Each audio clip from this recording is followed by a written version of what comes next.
Enfoque de opinión, la nueva cara y visión de las noticias.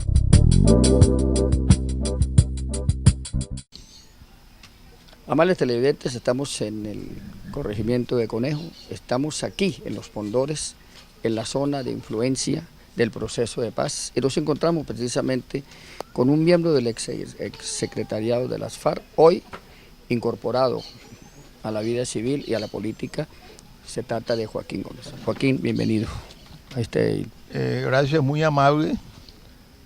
Aprovecho para hacerle llegar un efusivo saludo a toda su teleaudiencia. Cuando hablamos precisamente de Joaquín Gómez como un hijo de La Guajira, ¿a qué apuntamos, Joaquín? ¿Quién es Joaquín Gómez? Pues la pregunta no es fácil, partiendo de que yo no soy amigo de hablar de mí mismo. Pero dadas las circunstancias, pues voy a responderte algunas cosas. Lo primero es que yo soy guajiro 100%, cosa que me enorgullece. Lo segundo, yo estudié acá, toda mi familia es de acá y yo me debo acá, a esta tierra. Lo que argumenta en primer lugar que Barrancas fue la tierra que lo vio nacer. Sí, yo nací el 18 de marzo de 1947, nací ahí en Barrancas.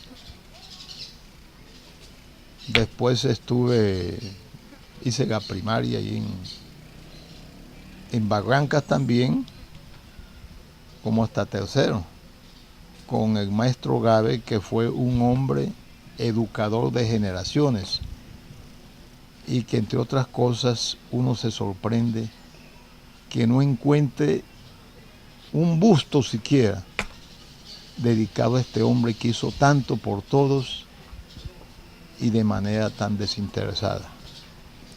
Joaquín, entrar con usted en un tema importante tiene que ver con el campo profesional.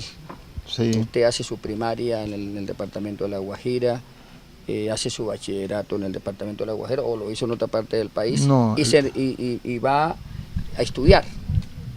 No, de la secundaria yo hice hasta tercero de primaria en la escuela pública en Barrancas.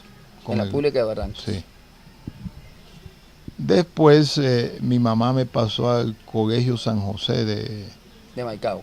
De Barrancas, de Barrancas también. De Agustín Solano.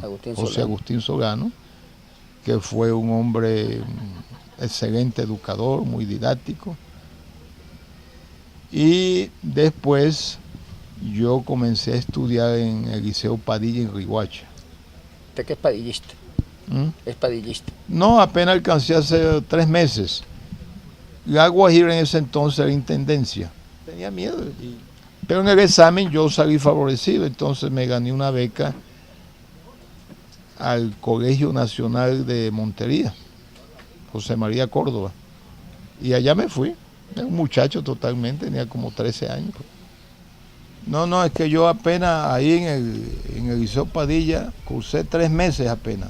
3 meses. Yo ahí me gané la beca y yo me trasladé a Montería. Se fue para Montería. ¿Qué colegio estudió en Montería? El Colegio Nacional José María Córdoba. José María Córdoba de Montería. Un colegio también de mucho renombre, ¿no? De mucho renombre, de unos excelentes profesores, muy eficientes, con mucha autoridad. Desafortunadamente, cuando llegó el paramilitarismo, casi a todos, por no decir todos, los asesinaron. Sí, lo que pasa, volviendo a lo que tú dices, que antes la educación en cuanto a calidad sí, era mucho mejor que la de ahora.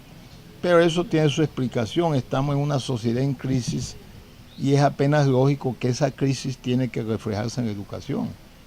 Por ejemplo, un profesor hoy está frente a sus alumnos y difícilmente se puede concentrar en el tema, porque está pensando que no dejó nada en la casa, está pensando que los niños están con hambre, no hay presupuesto para la investigación, no hay presupuesto para nada. Entonces, de ahí se explica que los muchachos que salen hoy día son unos muchachos con conocimientos bastante pobres son muchachos mediocres. No estoy generalizando, cuando uno generaliza siempre se equivoca. Hay muchachos supremamente inteligentes y brillantes, pero estoy hablando en términos generales sobre educación hoy día, que es extremadamente pobre. De verdad. Sí. Es que hoy estamos viviendo una inversión de valores. Es decir, hoy día lo bueno es malo y lo malo es bueno. Y eso se refleja en todos los aspectos de la vida del ciudadano. Por ejemplo, si la cuestión administrativa, nombran a un alcalde, ese tipo hace una administración transparente, no se roba 5 centavos. Entonces, cuando sale, es objeto de la crítica de todo el mundo. Mira ese pobre pendejo, pobre diablo, bien hecho, ve cómo anda, fue alcalde y ve cómo salió.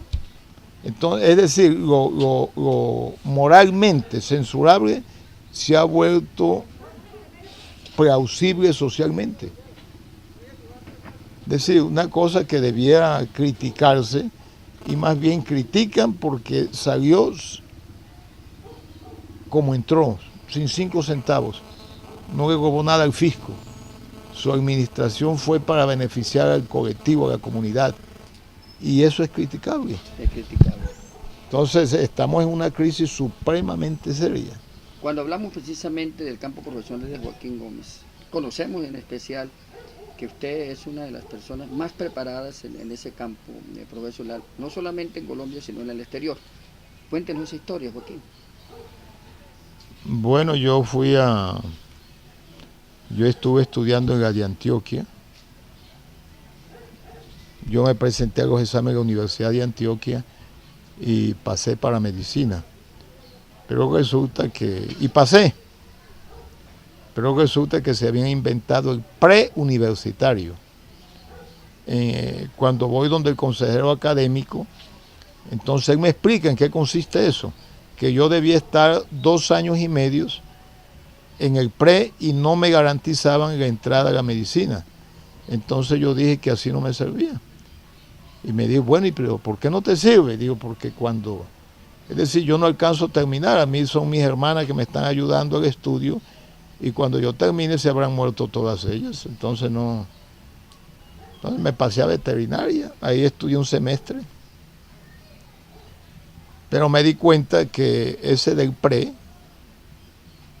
había sido algo con el fin de elitizar mucho más ciertas especialidades, ciertas especialidades.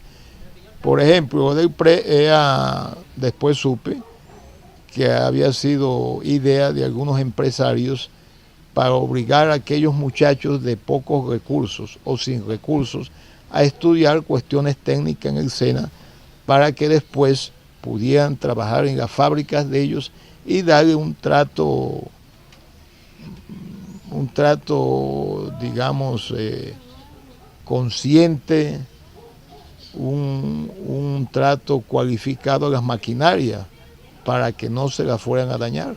Eso fue precisamente dentro de la reforma que hubo en ese entonces, que se crearon precisamente los institutos industriales y los institutos técnicos agropecuarios, el caso de Conejo. Exactamente. El Ministerio de Educación Nacional, dentro de esa reforma que hizo, vio que había que crear bachilleratos donde la persona pudiera salir como tecnólogo y como experto, recuerdo de ese entonces, en los institutos industriales en especial, como también en los institutos técnicos agropecuarios. Entonces es fundamental todo esto. Hoy no, hoy prácticamente se está hablando de un énfasis en cualquier área determinada, pero se habla en primer lugar que se está trabajando dentro de logros. Yo pienso que los principios éticos que rigen los comportamientos de una persona los recibe en su casa, no en la universidad. Yo me acuerdo que cuando yo estaba muchacho, mi mamá había autorizado a todas aquellas personas mayores de edad en Barrancas, si me ve a mi muchachito haciendo cosas mal hechas, métale una fuetera. Entonces yo vivía huyéndole a todo el mundo, escondido. Hoy día no, hoy día tú, por X circunstancia, corriges a un muchacho, y si el muchacho no te mata, entonces te mata el papá del muchacho. Después de todo esto, Joaquín Gómez, usted se va a estudiar al exterior. ¿Dónde estuvo estudiando? Y también se perfeccionó en el idioma. Yo estudié en la Academia Timigliasis en Moscú. Esa academia es una academia antiquísima desde mucho antes de la Revolución. Y Arcadio Timigliasis fue el científico que descubrió que el oxígeno que respiramos es de origen vegetal y que se produce durante el fenómeno de la fotosíntesis. Ajá. Estamos en Enfoque de Opinión con los temas más importantes del momento. Hoy con la presentación de Joaquín Gómez, personaje invitado a este medio informativo Enfoque de Opinión desde Los Pondores en este proceso de paz. Ya continuamos, amables televidentes, con el personaje invitado Joaquín Gómez, con otro tema importante para ustedes, el proceso de paz. Enfoque de Opinión, la nueva cara y visión de las noticias. Regresamos, amables televidentes, con Joaquín Gómez y retomamos el tema de la educación. Continuamos con el campo profesional. Yo estudié en la Academia Timigliasis de Moscú, ya te explicaba. Ajá. Que es el nombre de Arcadio Timigliasis se debe al científico ruso que descubrió que el oxígeno que respiramos es de origen vegetal y que se produce durante el fenómeno de la fotosíntesis. Ahí terminé, trabajé aquí en la universidad un año, en la surcolombiana, cuando esta en Caquetá, cuando esta dependía de la Universidad de Neiva, ya hoy es autónoma. Después de ello entonces me fui a hacer un posgrado a Moscú, en la misma academia. Allí terminé inseminación, es decir, no terminé, allá hice el posgrado sobre inseminación artificial y ganado de carne. Después de ello regresé al país y fue cuando me vinculé al movimiento. Usted prácticamente en el campo profesional maneja el campo pecuario, es lo que más le gustó. Le gustó la medicina, pero se vinculó al campo pecuario y se profesionalizó en eso. En el campo sobre todo también. Sí, pero yo pienso que manejaba, porque yo 33 años en el monte, pienso que se me ha olvidado casi todo. Lo que pasa es que cuando uno sabe y olvida, puede recordar lo que aprendió. Uno no puede recordar lo que nunca ha aprendido. Usted me comentaba ahora que su mamá lo tenía muy controlado. Cuando usted decide vincularse a la guerrilla de las FARC, a mucho honor para usted dentro de ese trabajo que adelantó en esa guerrilla como secretariado de las FARC, hoy en un proceso diferente. ¿Cómo vio eso? ¿Qué le conmovió a usted para irse para la guerrilla? No, es que uno llega. Yo no fui un estudiante brillante, pero tampoco fui mediocre. Entonces uno se esmera estudiando. Llega uno lleno de ilusiones, pensando que va a conseguir un buen empleo, que va a contribuir con ello a la sociedad y al mismo tiempo vivir dignamente.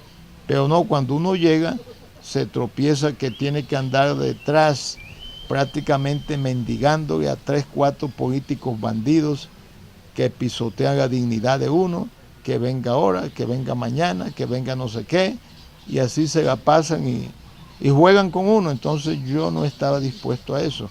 Toqué varias puertas de manera infructuosa y tomé la decisión de irme al monte, porque yo veía que no era posible cambiar nada así como estaban las cosas. Cuando llega al monte, ¿con quién se encuentra? ¿Quién lo recibe en el monte? Pues cuando llego, fue cuando la fundación de la UP, yo llegué a Remolino del Caguán y allá me encontré con Iván Márquez. Entonces le expresé mi deseo de ingresar, pero que yo regresaba dentro de unos 2 meses. Y así fue, yo regresé, puse en orden mis cosas y a los 2 meses volví y me vinculé definitivamente. Dentro de la línea de mando del secretariado de las FARC, ¿cómo llegan ustedes a ser miembros de ese secretariado? Al secretariado se llegaba por mérito propio, puesto que allá no había tráfico de influencia, ni mucho menos. Es decir, tú comienzas desde abajo hasta que vas ascendiendo. Y asciende gracias a qué? A tu comportamiento, a tus convicciones, a tu preparación y gracias a la defensa de los intereses del pueblo plasmados en los estatutos y otros documentos de la FARC. Es muy fundamental, sobre todo en la subversión de Colombia, cuando se conoció en primer lugar, cuando la pelea entre liberales y conservadores, los chulavitas, cuando hubo esa guerra, luego vino la violencia, se crearon algunos grupos importantes en el país, Guadalupe Salcedo, Chispas, Sangre Negra, muchos que llegaron, y posteriormente se crea este gran grupo de las FARC, de Tiro Fijo, porque fue prácticamente el fundador de este grupo. Usted llega prácticamente a la guerrilla más importante y más combatida del país, que es la FARC. ¿Cómo se sintió en la FARC? ¿Qué experiencias tuvo en esa guerrilla? Pues primero me sentí bien, yo me sentí realizado. Ahora sobre la experiencia, pues es mucha, porque tú sabes que todo ese tiempo en filas es mucha la experiencia que se acumula de todo tipo. Aprendió mucho.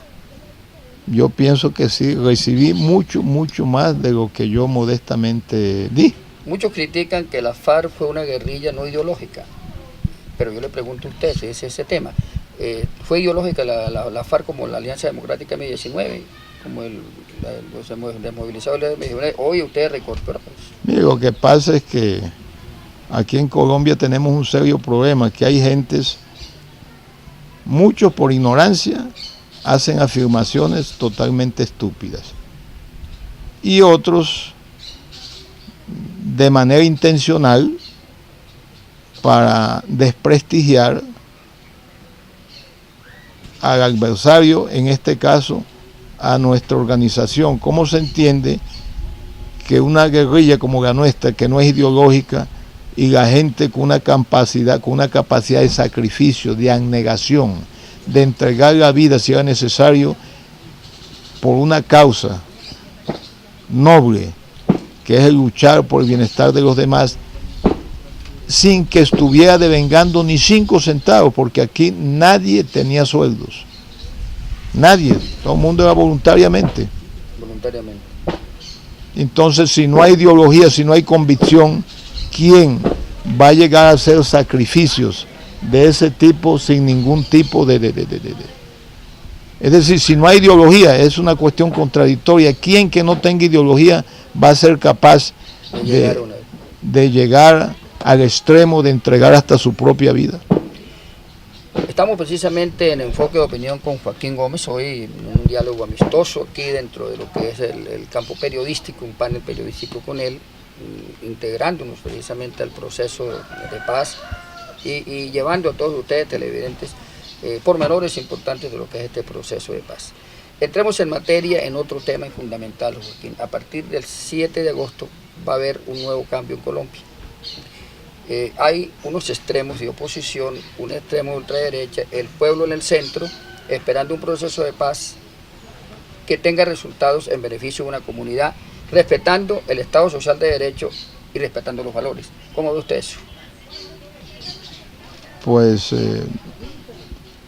yo veo eso bastante complicado. Sí. ¿Por qué lo ve complicado?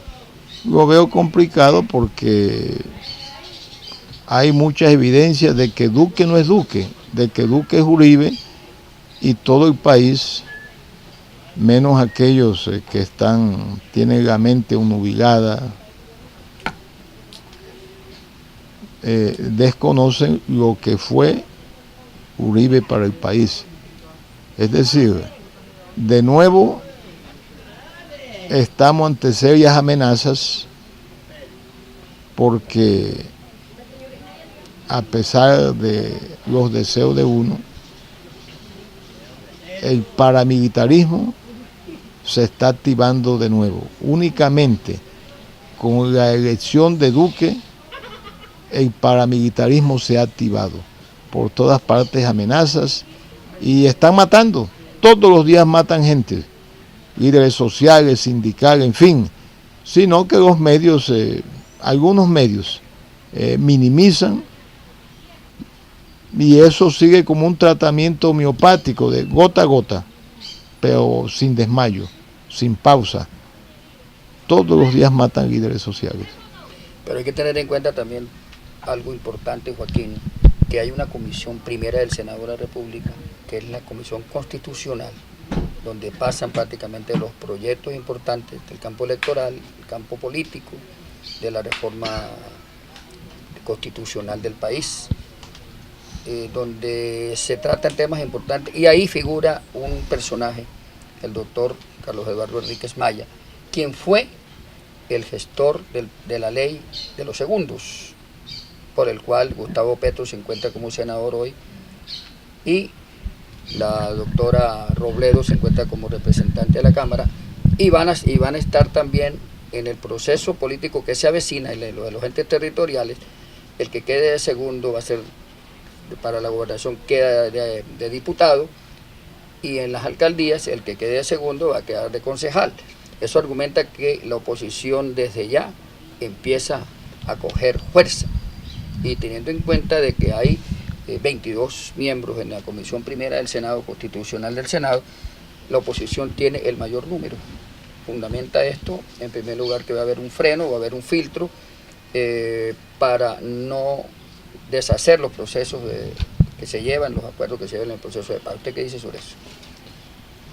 Pues yo veo que Duque no la va a tener fácil, porque es la primera vez en la historia que hay una oposición de 8 millones. Y por eso mismo pienso que se le va a dificultar. Además, dentro de los partidos tradicionales hay un desbordado canibalismo, porque todo es detrás de puestos, prebendas, los famosos dulces, mermeladas, y difícilmente Duque va a poder satisfacer a todos, porque es que no hay puestos, digamos, no hay cargos para todos, y de hecho eso genera inconformidad. Eso es eso. Mire, Benedicto González, en medios de comunicación, hablaba de que el partido político de la FARC ya habían presentado 12 proyectos de ley importantes de beneficio colectivo que tienen que pasar primero por la Comisión Primera del Senado y también por la Cámara de Representantes. ¿Cómo ve usted esa serie de proyectos que ya ustedes están presentando de beneficio para la comunidad? No, yo los proyectos los veo bien, el problema es que se han aprobado, ¿no? Porque resulta que como hay tantos intereses y a veces ponen sus mezquindades por encima del bien colectivo, entonces falta ver que se han aprobado esos proyectos. Sobre todo la reforma campesina agraria, ¿no? Que es uno de los proyectos importantes. Sí, que pero se ese es importante, pero es el que menos, porque hay tantos terratenientes, o no digamos que tantos, son pocos, pero muy poderosos, y pueden incidir sobre el desenlace de ese proyecto de manera negativa, porque ellos no les conviene ni quieren que sus privilegios de clase sean afectados. Cuando se habla precisamente de la MOE, la Misión de Observación Electoral, la doctora Alejandra Barrios propuso precisamente un cambio en el sistema electoral colombiano. ¿Usted cree que ese cambio que propuso la doctora Alejandra Barrios se hubiera hecho, el doctor Gustavo Petro hubiera sido presidente de la República? Yo estoy convencido que sí. Es que vea, el sistema electoral colombiano ha sido ideado para que la clase política dominante se perpetúe en él.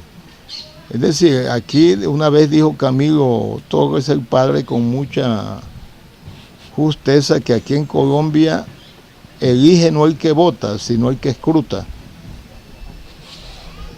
Alguien que hacía parte del Consejo Nacional Electoral nos dijo que aquí la única forma de que las cosas por medio electoral cambien es utilizando el voto electrónico, porque ahí hay que estampar de una vez la huella dactilar, y que ese sistema apenas lo tiene Brasil y Venezuela, y más nadie, porque de resto no.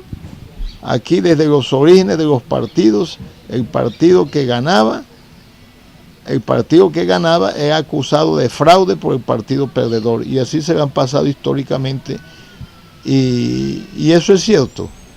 Aquí no hay ningún control, aquí la clase dominante goza de todos los resortes, de todos los medios para hacer fraude. Sí, prácticamente, porque es que el que gobernó durante mucho tiempo, el general Gustavo Rojas Pinilla, yo recuerdo cuando hubo la Junta de Gobierno Militar, y que el general Gustavo Rojas Pinilla, que hoy lo que hay en el departamento de La Guajira se le debe a él, sí, al general Gustavo Rojas Rojas Pinilla, cierto. y posteriormente la Alianza Nacional Popular, que fue fundamental en ese campo.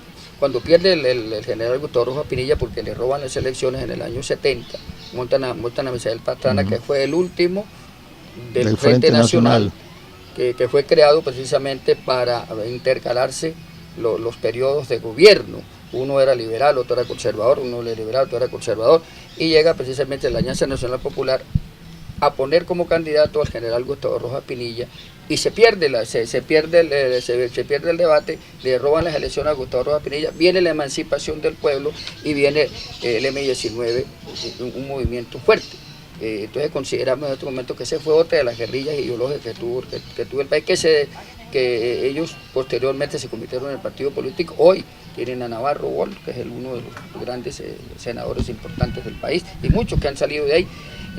Hablando precisamente de este tema, ¿cómo ve usted este cambio que viene ahora para Colombia dentro de este proceso de paz y esos espacios que deben estar guardando ustedes, sobre todo?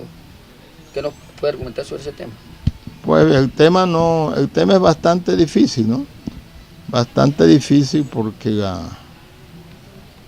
la clase dominante, cuando ve en peligro su propia existencia, o cuando entre sus integrantes hay contradicciones, pero ven una amenaza, entonces se unen como un solo hombre. Y en eso siempre le han dado ejemplo a la fuerza democrática y de izquierda, porque nunca se unen los de izquierda. Siempre tratan de hegemonizar sus ideas, prima el sectarismo, el dogmatismo, y todo eso posibilita que la clase política dominante siga gobernando. Estamos en Enfoque de Opinión con los temas más importantes del momento. Ahora vamos a tratar un tema muy importante que tiene que ver con Venezuela. ¿Qué pasó en Venezuela? El por qué Venezuela está en estos momentos. Ya regresamos, amables televidentes, en Enfoque de Opinión, la nueva cara y visión de la noticia. Amables televidentes, esto es una lucha de poderes. En Colombia se ha dado mucha lucha de poderes, inclusive tanto liberales como conservadores, la izquierda colombiana se ha manejado en estos momentos. En el año 90, considero que en el departamento de La Guajira, la Alianza Democrática M-19 ganó las elecciones, pero en las urnas las perdió. Lucho Gómez no pudo ser gobernador del departamento, hoy quiere llegar a ser gobernador del departamento, y ustedes, precisamente el partido de la FARC, van a tener mucho campo.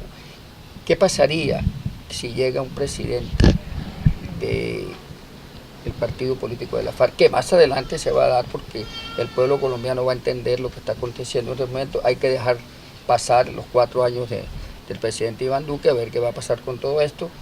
No podemos juzgar en estos momentos qué va a pasar con Iván Duque, porque arranca apenas el 7 de agosto con una oposición en el Congreso de la República, pero esperemos a ver qué sería de Colombia si ustedes llegan a ganar las elecciones.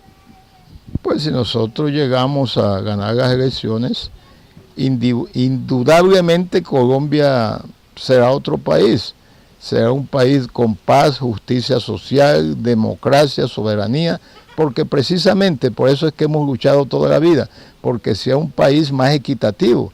Es que Colombia, con todas las riquezas que tiene, y ocupa el 3er puesto por inequidad a nivel mundial prácticamente. Lo ocupa. Está ocupando precisamente porque es que la posición de Colombia es que le entregó prácticamente el poder a lo que tiene que ver los gremios de la producción, que son los que mandan. Claro. Y prácticamente los ministerios son de los gremios. Casi todos los representantes de los ministerios son de los gremios. A excepción de que hay un muchacho que es del departamento de La Guajira, Malagón, que participó también del proceso de de la Morrison. Su padre estuvo precisamente en el campo de la electrificación de la Morrison con Néstor de Luque. Estuvieron participando. Hoy Malagón es un ministro importante y es una insignia para el presidente Iván Duque dentro del campo de la Guajira. Estamos viendo que ese muchacho va a hacer un buen trabajo con el Ministerio de Vivienda. Ojalá que lo dejen trabajar. Es que parece que la desgracia de todos los colombianos, sobre todo los de abajo, es precisamente debido a la riqueza de Colombia. Porque vea, usted coge el Putumayo. En Putumayo usted hace cualquier hueco y brota petróleo. Y donde quiera sale petróleo, ponen un batallón. Putumayo no tiene universidades, no tiene nada. Puros huecos. Y solamente ha conocido el Estado en su aspecto más siniestro. Es decir, en el aspecto represivo. Y lógico, a través del paramilitarismo que públicamente es un apéndice del Estado. En general. Se habla precisamente de ese... Vamos a esperar a ver el 7 de agosto qué va a pasar. Hablar de países que copian políticas importantes y que han crecido. Yo me refiero precisamente a Brasil, por ejemplo, el caso de Bolivia, el caso de Chile, estamos hablando de Argentina, países que han estado dentro del campo de la Alianza Bolivariana para las Américas, ALBA. Recordemos a Lula. Fue uno de los presidentes importantes de Brasil, a Pepe Mujica, es fundamental dentro de eso. Y todo lo que han pasado, que han sido de izquierda, que han sido de la revolución, han cambiado el país. ¿Cómo ha visto esto, Joaquín? Lo que pasa es que a ellos les ha tocado moverse dentro de la institucionalidad burguesa. Entonces han hecho cambios, pero cambios que podríamos decir de simple maquillaje, pero no han tocado el fondo. Cuando digo no han tocado el fondo, quiero decir que no han hecho las reformas estructurales que necesita el pueblo, que el pueblo vea de manera tangible que ese gobierno es el gobierno de él, porque está superando su bienestar. Pero no, han hecho cambios, pero no han sido cambios sustanciales. Y la prueba que no han sido cambios sustanciales es que esos gobernantes, con excepción de Bolivia, y Maduro que están forcejeando, sí, pero los demás los han quitado con una gran facilidad, sin que el pueblo se dé por aludido, precisamente por eso, porque el pueblo nunca percibió, como debió haber percibido, el cambio de gobierno, de administración, digamos, en su propio beneficio, sino cambios, repito, muy superficiales. Habla del país, ¿cuáles son los cambios estructurales que quiere para Colombia? No, hombre, que haya, es decir, nosotros no estamos en contra de las transnacionales, pero yo pienso que lo más justo es que Colombia entregue sus productos, es decir, que haya un intercambio equivalente.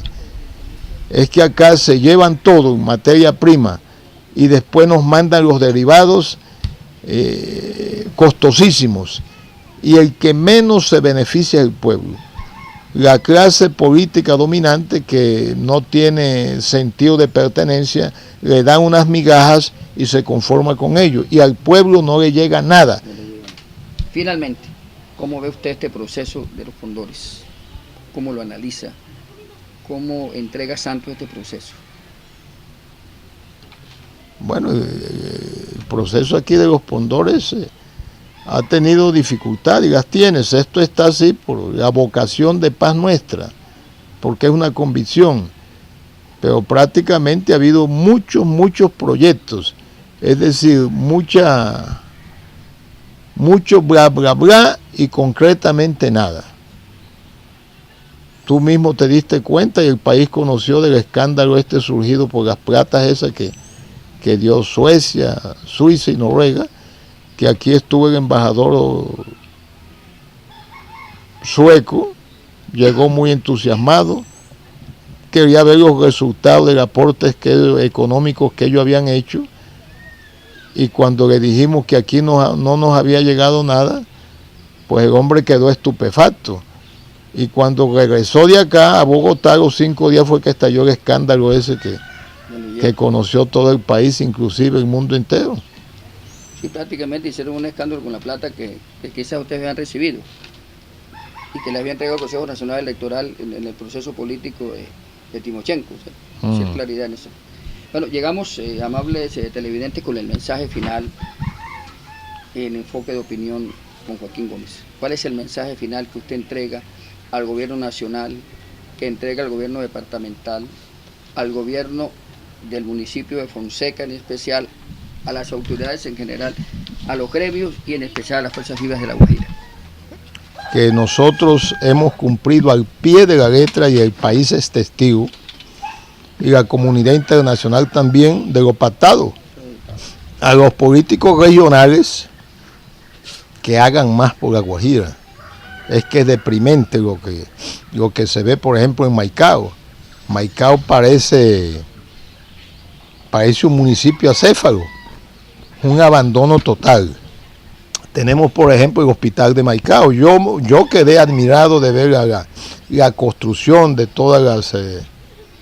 es decir, de toda la infraestructura, de todos los medios que posee el hospital de Maicao, y sin embargo las fuerzas políticas de Maicao tienen ese hospital abandonado, prácticamente está embargado, y no se dan cuenta que ese hospital lo que hay es que asistirlo económicamente, presupuestariamente, porque eso es salvar quizás cuántas vidas diariamente.